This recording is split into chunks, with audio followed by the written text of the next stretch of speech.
రంగారెడ్డి జిల్లా మహేశ్వరం నియోజకవర్గం కందుకూరు మండలం అన్నోజిగూడ గ్రామ పంచాయతీ టీఆర్ఎస్ పార్టీ బలపరిచిన అభ్యర్థి రమావత్ సురేష్ నాయక్ ఎన్టీఆర్ తండా తిమ్మాయిపల్లి అన్నోజిగూడ గ్రామంలో తిరుగుతూ కత్తెర గుర్తుకు ఓటు వేయాలంటూ కార్యకర్తలతో కలిసి ఇంటింటికి ప్రచారం నిర్వహిస్తున్నారు.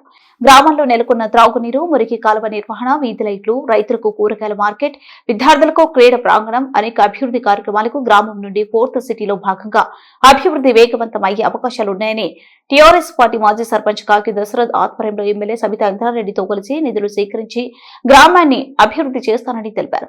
ఇంటింటికి తిరుగుతూ ఓటును అభ్యర్థిస్తున్నారు.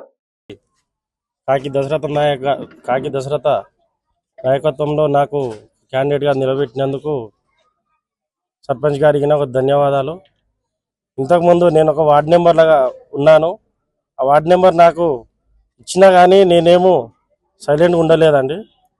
చాలా వర్క్ చేసిన, సర్పంచ్ గారు చాలా వర్క్ ఇచ్చారు, చాలా వర్క్ చేసిన. కొన్ని సమస్యలు గిన ఉండే, ఆ సమస్యలు గినంగా సర్పంచ్ గారు చెప్పినా కానీ ఆ సమస్యలన్నీ నిలవేర్చుకున్నాను. ఇంకో కొన్ని సమస్యలు మా ఊర్లో ఉన్నాయి, తిమ్మాయిపల్లి మా గ్రామ పంచాయతీలో కొన్ని ఉన్నాయి. ఆ సమస్యలు గినంగా అన్నీ ముందుకు నడిచి ఆ సమస్యలు తెలుపుతానని నా యొక్క విన్నపం. కందుకూరు మండలము, రంగారెడ్డి జిల్లా కందుకూరు మండలము అన్నోజిగూడ గ్రామ పంచాయతీ అనుబంధ గ్రామమైనటువంటి ఎన్టీఆర్ తండలో ఉన్నాం. ఇప్పుడు మేము ఈ గ్రామంలో ఇప్పుడు ఎలక్షన్లో ఎస్టీకి రిజర్వేషన్ అయింది, ఇది ఎస్టీ జనరల్లో. దాంట్లో భాగంగానే ఈరోజు సురేష్ నాయక్ను ఈరోజు ఇక్కడ క్యాండిడేట్గా మేము బీఆర్ఎస్ మద్దతు తరపున నిలబెట్టుకోవడం అనేది జరిగింది. గతంలో ఇక్కడ ఈ గ్రామానికి, అన్నోజిగూడ గ్రామానికి మా మిస్సెస్ అయినటువంటి కాకి ఇంద్రమ్మ గారు 5 సంవత్సరాలు పనిచేసిండే. ఈరోజు జనరల్ సీట్ అయింది కాబట్టి సురేష్ గారు నిలబెట్టుకున్నాము. గతంలో ఈ గ్రామంలో అనేక సమస్యలు ఉండే. ఈ గ్రామం ఇంతకుముందు దెబ్బగూడానికి అనుబంధ గ్రామంగా ఉండుండే. అక్కడి నుంచి అన్నోజిగూడ ఈ ఎన్టీఆర్ తండ కలిసి ఒక గ్రామ పంచాయతీగా ఏర్పడింది 2018లో. ఆ రకంగా ఈరోజు ఈ గ్రామంలో జరుగుతున్నటువంటి ఎలక్షన్లో మేము క్యాండిడేట్గా ఫైనల్ చేసుకున్నటువంటి సురేష్ నాయక్ గారు మేమందరం కలిసి పెద్ద మొత్తం అభివృద్ధి చేయాలని చెప్పేసి నిర్ణయించుకున్నాము.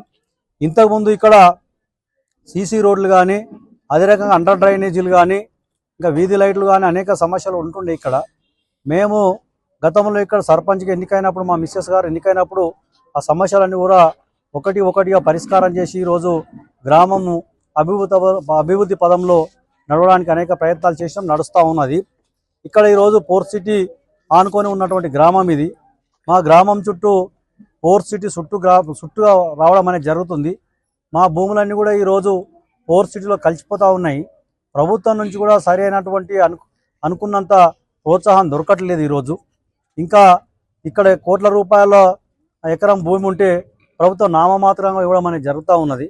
మా రైతుల పక్షాన మా యొక్క విధానం ఏంటంటే, రానున్న కాలంలో మా యొక్క సర్పంచ్ గారు ఇక్కడ గెలిస్తే, సురేష్ నాయక్ గారు గెలిస్తే, ఈ ఫోర్త్ సిటీలో అయినటువంటి ఈ భూములకు మరి అదే రకంగా నష్టపరిహారం పెంచడానికి కూడా ప్రయత్నం చేస్తాము.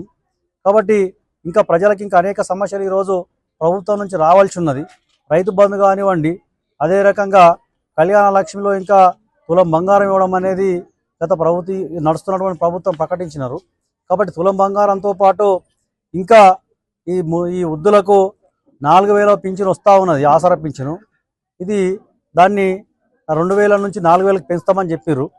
కాబట్టి ఇంకా అనేక సమస్యలు ఇక్కడ ప్రభుత్వం నుంచి రావాల్సినటువంటి అభివృద్ధి కార్యక్రమాలు కావండి, సంక్షేమ కార్యక్రమాలు కావండి, ఇక్కడ అనేకం ఇంకా రావాల్సింది. కాబట్టి రానున్న కాలంలో సురేష్ నాయక్ గారిని ఇక్కడ ప్రజలు అత్యధిక మెజార్టీతో ఇచ్చి గెలిపించే అవకాశాలు కూడా మెండుగా ఉన్నాయి ఇక్కడ. కాబట్టి అలా మాకు ఏది కూడా పోటీ ఏ పార్టీ మద్దతుదారులు కూడా ఇక్కడ పోటీగా అనిపించడం అనేది జరుగుతలేదు. కాబట్టి ఏదేమైనా మంచి మెజార్టీ ఇక్కడ వస్తూ ఉన్నది. ఈ మెజార్టీని తీసుకొని ప్రజల మద్దతు కూడా కట్టుకొని ఇప్పుడు ప్రభుత్వం నుంచి వచ్చే సంక్షేమ పథకాలు కానివ్వండి, ఇవన్నీ కూడా మేము ప్రజలకు ఇప్పించి మరి ప్రజల వెంబడే ఉండి ఇంకా ప్రజల యొక్క వారి ఆధార అభిమానాలు పొందుతామని చెప్పేసి తెలియజేస్తాం.